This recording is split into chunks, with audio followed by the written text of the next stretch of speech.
Hello everybody and welcome to Charts with Dan as we round the corner on the end of the summer movie season. The Labor Day holiday is coming up and it's a pretty bummer ending for this summer, to be honest. We did so well at some points, but August has been pretty flat and this was one of the worst movie-going weekends of the year so far, at least as far as total revenue goes. So we're not exactly ending on a high note, but there are still some things to talk about, including one debut that was so low, I actually want to talk about how badly the release was probably screwed up on it. But before we talk about any of that, I'm going to thank my partners, as always, at Carbon Health. They've been teamed up with me on the show for the entire year, and there's a reason. It's because we both believe in what the other one is doing. I particularly believe in their mission, which is to provide healthcare to as many people as possible, as affordably as possible. If you get the Carbon Health app, you can see where there may be a physical location near you, and if there's not one, you can still use the app to do things like virtual appointments if you just can't get to a location or there's not one close enough. Thank you as always to Carbon Health for being my partner here on the show, and let's look at the box office for this past weekend. Ooh, just a rough weekend. At number one, it's kind of a hollow victory, is The Invitation, which actually came in about $200,000 below the original estimate. It comes in, remember, this is a number one performance at $6,805,000, so it takes the crown. Yay. At number two is Bullet Train in its fourth week with a 30.1% drop from last week and a $5.6 million total. Yes, it's still at number two, but the movie has definitely not overperformed, and we're still going to see how it does worldwide, but it doesn't look like this is going to be a big hit, which is kind of surprising considering it's a summer movie, it's an action movie, you've got several names and faces, stars that people like. Just didn't really catch on that much. At number three is Idris Elba's Beast in its second week with a 57.9% drop. Not great given that it didn't have a huge debut last week, a $4.8 million total. Top Gun Maverick, it's the summer, so Top Gun Maverick is still in the top five. It left for like 1 week, and now it's a fixture yet again in its 14th week of release. This just doesn't happen. I don't know how many times I can say it. This just does not happen anymore, folks.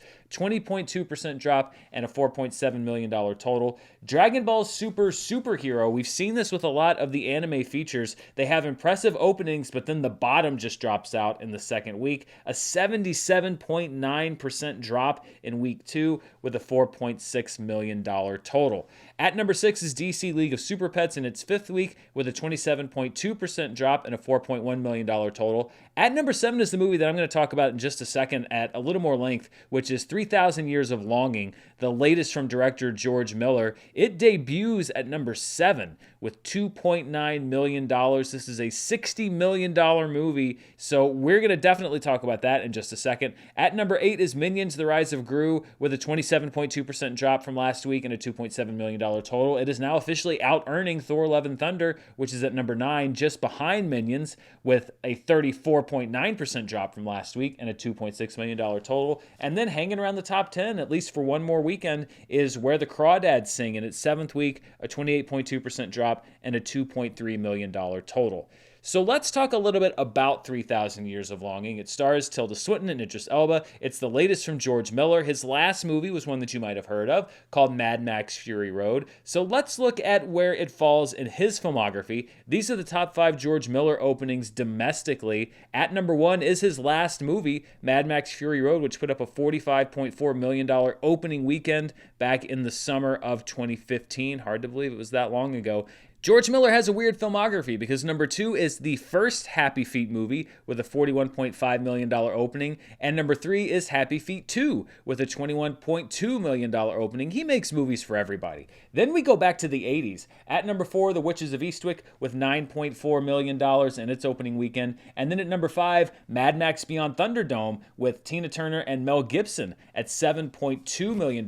These are not adjusted for inflation. If you were to adjust for inflation, then 3,000 Years of Longing would likely be George Miller's worst wide opening domestically ever. Last week I had a little bit of fun with the charts, and this week I decided to carry that over. So instead of also looking at Idris Elba or Tilda Swinton, I decided to look at the history of genies on film. So these are the top five openings for movies that feature genies or djinns. Now, I did not include 2010's Clash of the Titans, which does include a band of djinns, but this is really movies that are genie or djinn forward, not necessarily just movies that have a genie or djinn in them. Of course, the top two openings are like the cave painting of genie movies, 2019's Aladdin, which opened with $91.5 million back in 2019.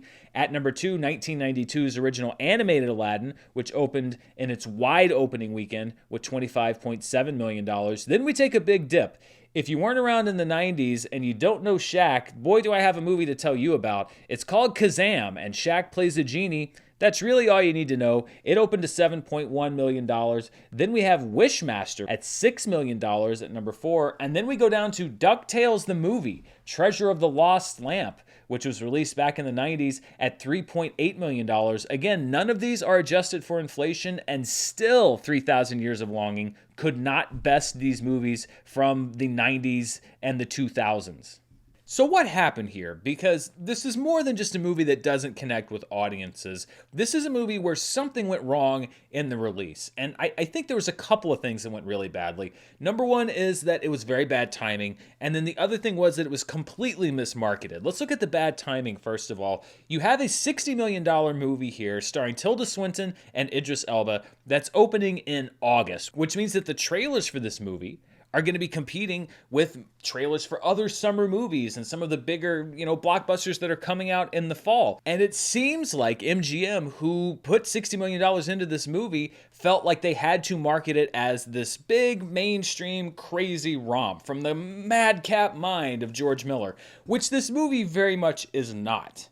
And I see why you had to do it, because Tilda Swinton and Idris Elba are great, but the two of them together aren't exactly going to put butts in seats for a summer movie on their own, so you have to market it a certain way. But I just really think that all of it was a miscalculation. This was a fall movie, I think. This is a movie that should have had a platformed release. You can prepare audiences better for what kind of movie it is. You can add a bit of the art prestige tag to it as well, so you're not just trying to draw in the blockbuster crowd. I'm not saying that this movie ever would have been a huge hit, but I do think that it could have done a little bit better, because anytime you have a movie that comes out in wide release with the names attached to it that it has attached to it, for it to debut in the single digits outside of the top 5, something obviously went wrong beyond just the fact that it's a weird movie, which that's part of it.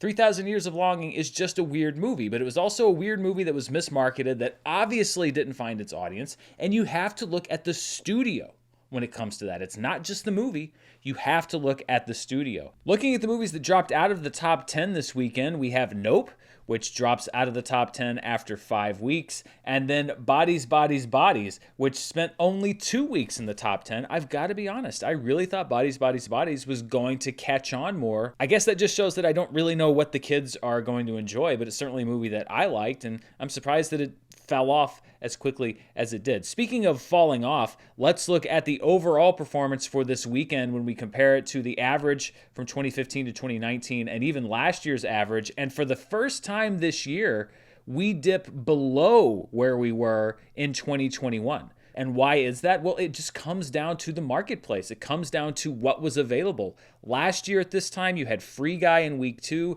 You had Paw Patrol the movie come out, which was a hybrid release, but still did respectable numbers when you look at the overall box office. And you had some carryovers. Here, we had a bunch of new movies that nobody was really that interested in going to see, and we had a bunch of holdovers that mostly have run their course. Even though Top Gun Maverick is still in the top 5, obviously the vast majority of its money-making power is behind it. So we just had a marketplace that didn't have a whole bunch of movies that people cared about, which is something else that we'll talk about in a few minutes. And that leads us to a very, very not impressive box office weekend. So this is still an industry that is very much in recovery, and it does feel like all of the studios put all of their energy and effort into figuring out the first 3 months of the summer, and then got to like August and September and were like, oh, yeah, we didn't plan for that.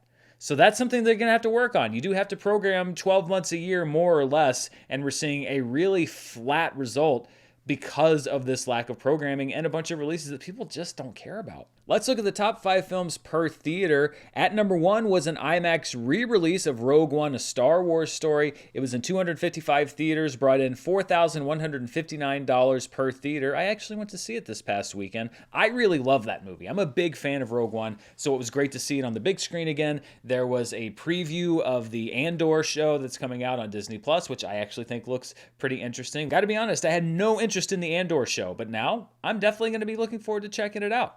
At number 2 is The Automat, which is a documentary that popped up for the first time several months ago. It was back in one theater this past weekend at $2,373 per theater. At number 3 is Lost Illusions, which is a film from France. It debuted at the Venice Film Festival last year. It won 7 César Awards, including Best Picture. The Césars are basically the French Oscars. This movie was playing at the Orinda Theater in Orinda, California. At number 4 is The Invitation, the only wide release on the per theater list this week, with $2,185 in each of its 3,114 theaters. And then at number 5 is a movie from Spain called The Good Boss, starring Javier Bardem. The Good Boss won 6 Goya Awards, which would be the Spanish Oscars, including Best Picture. So a very internationally prestigious weekend here when we're talking per theater average. The Good Boss stars Javier Bardem. It was Spain's entrant into the Academy Awards last year over the movie Parallel Mothers, which ended up earning Javier Bardem's wife, Penelope Cruz, a nomination for Best Actress, while Javier Bardem was also nominated, but for a different movie, not The Good Boss, but Being the Ricardos. What a tangled web we weave on this chart this weekend. Looking at the top 5 films in limited release, so these were the top earners that were playing in 1,000 theaters or fewer. At number 1 was Rogue One, a Star Wars story. In 255 theaters, it brought in just over $1 million. Breaking opened in 902 theaters, which is close to a wide release, but brought in less than $1 million, $985,921. Orphan First Kill actually added theaters. It played in 557 theaters and brought in $918,000. Lal Singh Chadha in its third week brought in over $160,000, and then in week 3 and fading fast, it's so depressing. Emily the Criminal lost a bunch of theaters. It's now playing in 213 theaters, and it made just over $136,000 at number 5. And this chart is where I also want to talk about release strategy, because I really don't understand what some of these distributors were doing with a few of these films in the top 5. First, we have Breaking, which is a fantastic performance from John Boyega. This should not be a late summer movie. There are plenty of spots in the fall where you could have put Breaking when audiences are more attuned to the kind of prestige film. John Boyega's performance deserves awards consideration, and it just gets buried in the dog days of August in 900 theaters. And the fact that it is at almost a wide release already and didn't bring in $1 million means that it's not likely to expand beyond this. It'll probably just slip quietly into the night. This is not a quality issue with the movie. It's well reviewed critically. People that have seen the movie seem to have enjoyed it. This is an issue with not getting the word out and not picking the proper time to release the film. Then we have the movie Orphan First Kill, which has been doing well in limited release. It's a day and date release from Paramount Plus, which means that they put it on their streaming service and then in limited release on the exact same day. But when you look at this franchise, the first Orphan movie, which came out in 2009, did $40+ million domestically. This movie has been well reviewed by critics, which is not common for a horror movie and especially a horror sequel. And yet it seems like Paramount did the streaming first strategy with this film when it could have easily, looking at this marketplace, put it in theaters and done pretty okay with it. So I think this was a miscalculation on Paramount's part. And then Emily the Criminal, another movie very similar to Breaking. It came out of Sundance this year. It has a great lead performance from Aubrey Plaza that I'm now worried is going to get overlooked because it was stuck in limited release in the dog days of summer when people are not looking for an awards performance like I think Aubrey Plaza gives in this film. Fall and summer are two different seasons when it comes to movies. The buzz is different. The strategy is different. What people are looking for when they go to the movies is different. And Breaking and Emily the Criminal particularly, I think, were horribly mismanaged, and it may hurt these films when it comes to recognition at the end of the year. It's kind of a double-edged sword because I love that there are places like Bleecker Street and Roadside that pick these movies up out of Sundance for distribution, but at the same time, you've got to be able to play big league ball here. You've got to be able to get these movies in the theaters to compete with the studio movies that are going up during awards season. Breaking, I saw a few trailers for. I didn't see any advertisements for it anywhere. Emily the Criminal, I never saw a trailer, and I'm at the movies all the time. I never saw an advertisement for that film, and it's a really good movie. I think it was completely mishandled. So just a lot of notes this week from me, the guy who doesn't distribute movies, for the people that do, but I'm also speaking about this from a fan and from a guy who looks at these numbers. I think that all of these movies could have done better if they had had a better strategy. And I really do hope that they stay in the minds of some people, and that these distributors, if they could not mount a full theatrical campaign for these films, are going to mount aggressive awards campaigns for these movies, because they deserve to be seen, not just to win an award, but because they're really, really good movies. Looking at the top 10 grossers for films this year playing in limited release, not a whole lot of change to the top 5. BTS Permission to Dance remains at number 1, followed by KGF Chapter 2, Marcel the Shell with Shoes On at number 3, Cyrano at number 4, Lal Singh Chadha moves up 2 spots. It's now a top 5 release in limited release for 2022 with $3.336 million. Orphan First Kill enters the chart with $3,327,000. That knocks Mrs. Harris Goes to Paris, or at least the portion of its release when it was in limited release, down to 7th place. The Worst Person in the World is knocked down 2 spots to 8th place. The portion of Vengeance's release when it was in limited release is dropped down to number 9. Crimes of the Future drops to number 10. And then Everything Everywhere All at Once, which was a box office smash, didn't do quite enough solely in limited release to stick on this top 10 chart for the entire year. Of course, the upside for Everything Everywhere All at Once being it is the highest grossing A24 film ever domestically and worldwide. So I don't think they're crying too much about dropping off of this particular chart. It seems like only yesterday I was looking for beach pictures to put in the background of this chart, but this is the 2022 domestic summer box office chart as we go into the last weekend of the summer. Top Gun Maverick at number 1 with $691.1 million. It looks like it may have just enough fuel to get to $700 million. Another $8.8 million or so, it'll get to that $700 million mark, maybe past Black Panther to become the 5th highest grossing movie of all time. So this movie still has a little bit of a thrill left for us. Doctor Strange in the Multiverse of Madness at number 2, Jurassic World Dominion at number 3, Minions: The Rise of Gru at number 4, Thor: Love and Thunder at number 5, Elvis is at number 6, Lightyear still at number 7, although Nope is now less than $1 million away. It looks like it will pass Lightyear sometime this week. The Black Phone at number 9, Where the Crawdads Sing at number 10. And a little bit below Where the Crawdads Sing is Bullet Train. It looks like it may make it to that number 10 spot, but I don't think that my other choice in my top 10, as we look at my predictions, DC League of Super Pets, is going to make it. I have not finalized this chart yet, but I think in a couple of weeks I will know enough to make final definitive calls and recap how I did in my summer box office predictions. So stay tuned for that. It's not going to be next week as the summer wraps up. It is going to be as we track these movies in their final weeks and see just how well they all do and where they end up in the final reckoning. Before we move on, I'd like to thank the sponsor for today's show, ExpressVPN. We're going to be talking about Netflix in just a little bit, and most people who pay for Netflix every month are only able to watch Netflix in the country they're currently located in. Netflix offers thousands of different programs that are available in different countries around the world, and with ExpressVPN, you can unlock those libraries and watch so much more. ExpressVPN allows you to change your online location and control which Netflix library you're able to access, and it's incredibly simple. All you have to do is open the app, select where your current location is set, and boom, that's where your computer is now located. And there's no slowdown whatsoever. ExpressVPN allows for fast downloads and flawless streaming. ExpressVPN is also compatible with all your devices, including phones, laptops, media consoles, smart TVs, and more. And there are servers located in 94 countries, giving you a lot of places to explore. So be smart. Stop paying full price for streaming services and only getting access to a fraction of their content. Get your money's worth at expressvpn.com/Murrell. And don't forget to use my link at expressvpn.com/Murrell, Murrell, to get an extra 3 months of ExpressVPN for free. And I want to thank them for sponsoring today's show.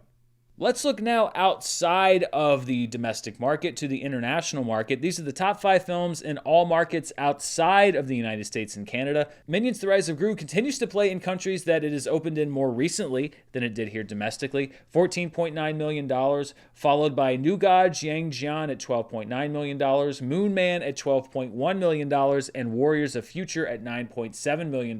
These are all holdovers from the Chinese market. And then at number 5, Bullet Train with $9.4 million.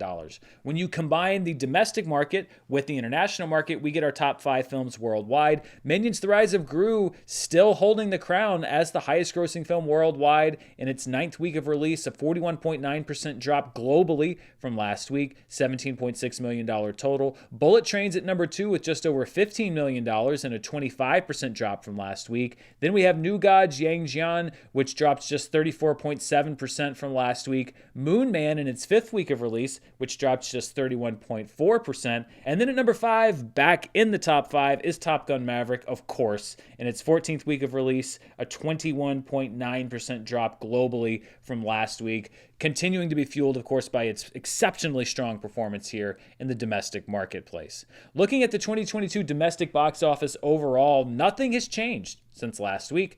Top Gun Maverick, Doctor Strange, Jurassic World, The Batman, and Minions are the top 5. Thor: Love and Thunder, Sonic the Hedgehog 2, Uncharted, Elvis, and Lightyear are 6 through 10. Although it looks like Elvis may bypass Uncharted. It just depends on if it's got another, let's say, $1.3 million left in the tank. That may be a tough order to fill, but you never know. The King has been doing some great things this summer at the box office. When we look at the market share for 2022 in total, just a slight adjustment. Universal loses 1 percentage point, although it still has the top share of the box office this year to date. 25% of all tickets sold this year have been for Universal Films. Sony picks up 1 percentage point. That takes it above WB. Sony has 14%, Warner Brothers has 13%, Paramount is in second place with 22%, Disney Fox in third place with 19%, and then all other studios maintaining 7%, where they've been for quite some time. Looking at the worldwide box office for 2022, just one slight adjustment. The top 5 remains the same. Top Gun Maverick is at number 1. Jurassic World Dominion now less than $10 million away from breaking that $1 billion barrier. We'll see if it can make it there in the next couple weeks. Doctor Strange and the Multiverse of Madness at number 3. Minions: The Rise of Gru at number 4. The Batman at number 5. Thor: Love and Thunder at number 6. The Battle at Lake Changjin 2 at number 7. Now, it has been reported that the Chinese release Moon Man has made $419.5 million, which would be good enough for number 8. I have included it in this chart, but it is under review because I found a couple of sources listing this number, but I'm not entirely sure how accurate it is. So it is on the chart, but I'm continuing to do my research because I've seen that there's often a lot of fluctuation with numbers from the Chinese market, and considering that it is so close from it being in the top 10 to not being in the top 10, I'm going to keep my eye on it. So if there was an asterisk to be put there, put an asterisk on Moon Man because I'm going to be making sure that that belongs in the top 10. That drops Fantastic Beasts: The Secrets of Dumbledore down to number 9, Sonic the Hedgehog 2 down to number 10, and Uncharted off the box office chart altogether. Looking at the worldwide box office for the previous 365 days, if you take today's date, you roll it back one full year. These are the top 10 movies over that year. Spider-Man: No Way Home remains number 1 with $1.9 billion, followed by Top Gun Maverick with $1.4 billion. Jurassic World Dominion is at number 3, followed by Doctor Strange and the Multiverse of Madness at number 4. The first Battle at Lake Changjin movies at number 5, followed by Minions: The Rise of Gru. No Time to Die entering its last month, 31 days away from rotating off of this chart. It's at number 7, fittingly. The Batman is at number 8, Thor: Love and Thunder is at number 9, and The Battle at Lake Changjin 2 is at number 10. Before we look at the streaming charts, I always like to take a look at a weekend in Box Office Pass, and looking at this weekend, to have a late August slate this strong. The late summer gets a rap for being full of mostly crap, and that is true in many years, but 2009 had a remarkable slate of late August films. This is August 21st to the 23rd, 2009, the 34th weekend of the year. At number 1 was the debut of my personal favorite Quentin Tarantino movie, Inglourious Basterds, co-starring my schmodown compatriot Sam Levine with $38 million. In its second weekend, District 9 put up $18.2 million, a 51.2% drop after a shocking opening the week before. Nobody saw the performance for that movie coming. G.I. Joe, The Rise of Cobra, in its third week, dropping 45.3% for a $12.2 million total. The Time Traveler's Wife, in its second week, dropping 47.7% and a $9.7 million total. And then at number 5, Julie and Julia. In its third week, just a 27% drop and an $8.8 million total. So you had a Quentin Tarantino film, a Neil Blomkamp, Peter Jackson team up, and an Oscar contender, all in the top 5, all in late August. Just to have one of these movies in the marketplace right now would be great, but we'll just have to wait, maybe next year. Let's look now at what people are watching at home through various VOD services, and we will start, of course, with the iTunes chart. At number 1 is Top Gun Maverick, which is now available for purchase digitally. This movie is going to be on the chart here for quite some time, as it has been on the box office charts for quite some time. At number 2 is Nope, which is now available for premium video on demand, the higher-priced rentals. At number 3 is DC League of Super Pets, which is available for both purchase and premium video on demand. At number 4, the Top Gun 2 movie collection, so a lot of folks that maybe didn't own either Top Gun movie, just deciding to buy them both at the same time. Elvis is now at number 5, available for purchase and premium video on demand. Jurassic World Dominion at number 6, available only for purchase. Minions: The Rise of Gru at number 7, available for purchase and premium video on demand. The Unbearable Weight of Massive Talent at number 8. Everything Everywhere All at Once at number 9. And then the Tom Cruise wave just hitting there at the top 10 because Minority Report at number 10. Why not? It looked like they cut the purchase price for that movie, and I think a lot of people just want to see more Tom Cruise. They got Maverick, they're like, whatever, let's see that cool Steven Spielberg movie from 20 years ago too. Looking at the top 10 most watched programs on Netflix for the week of August 15th through the 21st, Day Shift in its second week stays at number 1 with 63.3 million hours watched and a PFV of 33.7. PFV, if you're just joining us, means potential finished views. So I'm basically looking at the number of hours watched, the length of the movie or show, and that will give me the number of Netflix users that could potentially have finished viewing the entire thing. It's a little metric that I invented to sort of even out the Netflix charts. At number 2 is the Netflix original rom-com Look Both Ways with a PFV of 21.2, followed by the Netflix original movie The Next 365 Days. Doesn't seem to have quite the power out of the gate as the other films in the franchise with a PFV of 20.9. The Netflix original series Never Have I Ever Season 3 is at number 4, followed by the Netflix movie Purple Hearts at number 5 with a PFV of 11.5. Untold, The Girlfriend Who Didn't Exist is at number 6 with a PFV of 9.69. And if you do not know the story of Manti Te'o, the American football player, buckle up because it is one of the craziest and also honestly saddest things that you've ever heard. But I actually need to watch this because I remember it happening in real time, and I would love to see a recap now with the perspective of some time having passed. So if you want a really interesting, crazy real life story, check out that documentary on Netflix.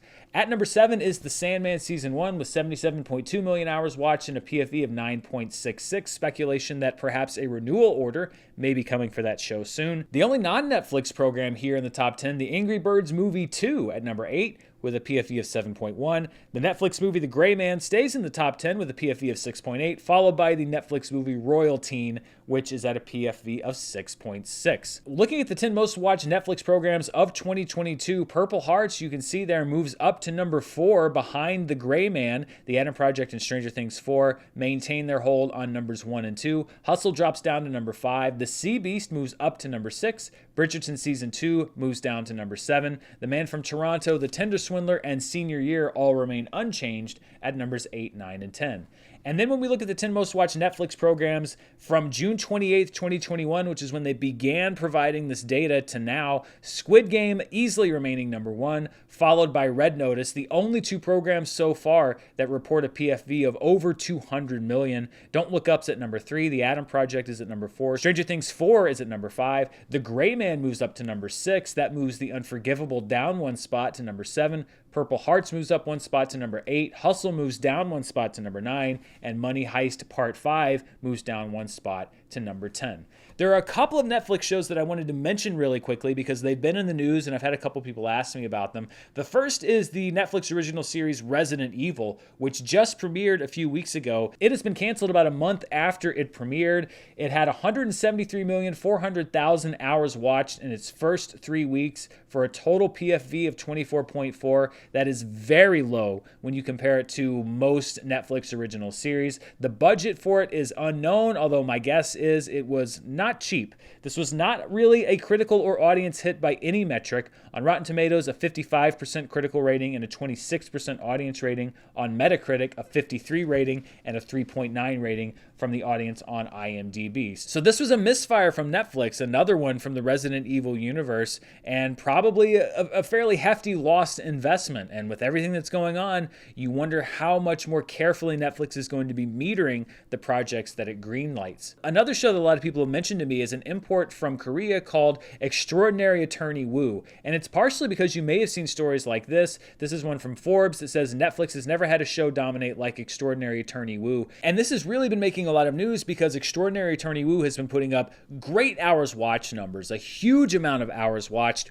When we look here at the numbers, 404 million hours watched total. That's more than series like Cobra Kai Season 4, The Umbrella Academy Season 3, and The Lincoln Lawyer Season 1. However, the thing to keep in mind is that the total season length of Extraordinary Attorney Woo, and it's now finished airing new episodes, is 18.7 hours. So when you take those hours watched and divide it by the actual length of the series, you get a PFE of 21.6, which for a show that long is great, but I also think there's been a lot of coverage, and this happens with most Netflix shows, and honestly Netflix does this as well. They take the raw hours watch data and they make the story about that without taking into consideration how long the show is, or when you look at a movie, how short the movie is. That's why I like to adjust by how long each of these programs are, because Extraordinary Attorney Woo is a very popular show. It's obviously got a very devoted fan base. When you look at the total number of users that could have sat down and watched the entire thing, it's much lower than some of the other Netflix series that are much, much shorter. So this is not to take away from Extraordinary Attorney Woo. This is just to kind of contextualize the numbers and show that with Netflix, and particularly raw hours watch numbers, that's not the entire story. Let's look now at the streaming charts that are put out by Nielsen. A few caveats here. This is only for the United States. These charts are delayed by about a month, and it does not measure viewership across all devices. So this is not the total number of viewers, but this does help give us an idea of how these shows and movies are doing in comparison to one another. Let's look first at the most watched streaming movies according to Nielsen. At number 1 is The Gray Man. This would have been the second week of its release with 22.7 million hours watched. Purple Hearts debuts at number 2. So this was the week where it came out on Friday. So this would only be about 3 days of viewing data. The thing I'm going to be interested to see here when we look at the US chart, because the Netflix numbers we've seen are global, is just how much Purple Hearts closed that gap or overtook The Gray Man in week 2, which was its first full week on the streaming service. So this is going to be an interesting chart to see next week. At number 3 is Sing 2. At number 4, The Sea Beast. Encanto returns to the top 5. Recurrence on Netflix enters the chart at number 6. Moana is at number 7, followed by Doctor Strange in the Multiverse of Madness at number 8. Turning Red on Disney Plus returns to the chart at number 9. And Zombies 3 on Disney Plus is at number 10. So we have 5 movies on Disney Plus, 5 movies on Netflix. These two streaming services are doing very well in the movie space as far as these Nielsen ratings. Looking at the top 10 most watched streaming shows for the week of July 25th through July 31st, Virgin River is at number 1, Stranger Things is at number 2, Netflix's Keep Breathing is at number 3, followed by Coco Melon and Grey's Anatomy. NCIS is at number 6. The Most Hated Man on the Internet enters the chart at number 7. Alone, which is a split between Netflix and Hulu, is at number 8. Blown Away on Netflix is at number 9. That is a reality competition show, not any of the number of movies that go by that title. And then at number 10 is The Terminal List on Amazon. And that wraps it up for this week. We are going into the Labor Day weekend, and we actually have a first here in the United States. This Saturday, September 3rd, is the first National Cinema Day. This is an initiative headed by the Cinema Foundation, which is the nonprofit arm of the National Association of Theater Owners, or not that NATO. Basically, all day on Saturday, on thousands of screens across the country, including AMC and Regal, all tickets for all movies in all formats are going to be $3. And the goal is to get people back in theaters, which, given the box office results of this past weekend, is a pretty good goal. I've read that they're also going to be showing not just trailers, but some big promotions for movies that are coming out in the next few months. It's really to get people back in theaters, to get them excited about movies, and to show them what's coming up, to maybe get the buzz going about movies that are going to be coming out in the fall and going into the winter. This will be an interesting thing to look at when it comes to the box office for Labor Day weekend, because obviously $3 movie tickets are a pretty big reduction from where we usually are here in the US. Do the numbers go up? Do they go down? What are the movies that rise to the top? I think that Top Gun Maverick, honestly, is probably going to get a pretty big boost, because if there's anybody that wants to go see it again, I think a $3 showing on Saturday may just be what entices them to get back into the theaters. There are also a couple of other options if you want to see something you haven't seen before, or at least in a format you haven't seen it before. One new movie, Honk for Jesus, Save Your Soul, which came out of the Sundance Film Festival, is getting a wide release this weekend. Spider-Man No Way Home is coming back to theaters with what's called the More Fun Stuff version. So some extra scenes and stuff that are really just a treat for people to go back and see the movie again. And then, I'm going to try not to get too excited, but my favorite movie of all time is coming back to theaters this weekend. Jaws is getting a re-release in IMAX and 3D. I will be going to see this movie at least once this weekend, and I implore you, if you have never seen Jaws, please, please, please go see it in a theater this weekend with a crowd. I promise you that you will not regret it. I'm excited to see it. I've seen it once on film, but it was an older print. I've never seen it at the kind of quality that they'll be projecting it at for this re-release. Please, if you haven't seen this movie, it is one of the greatest movies ever made, and it is my favorite movie of all time. And you can see it for $3. Just take $3. That's like cheaper than Redbox. Take $3. Go see Jaws in a theater. I promise you, you will have a great time. Also starting its rollout this week is Clerks 3. Kevin Smith does these kind of rolling roadshow releases of his movies, so if it's not available near you, it will be soon, and there will be a larger release in the next couple weeks. And then also premiering this week is The Lord of the Rings, The Rings of Power on Amazon Prime Video. I will have a review for the first 2 episodes right here on the channel. I'm actually going to be attending the movie cinema preview that they're doing of the first 2 episodes on Wednesday night. So Thursday, you should look for a review of those first 2 episodes right here. I'm very curious about what this show has in store. I don't really have any thoughts on it, positive or negative. I just want to see what they're going to do with it. So that wraps it up for this week. Thank you to ExpressVPN for sponsoring today's show. Thank you, as always, to my partners at Carbon Health. And thank you for watching. I'll be back later this week with a lot more movie news, reviews, and of course next week with the Labor Day box office. Thank you so much for watching. Until next time, stay safe, and I'll see you then. Bye.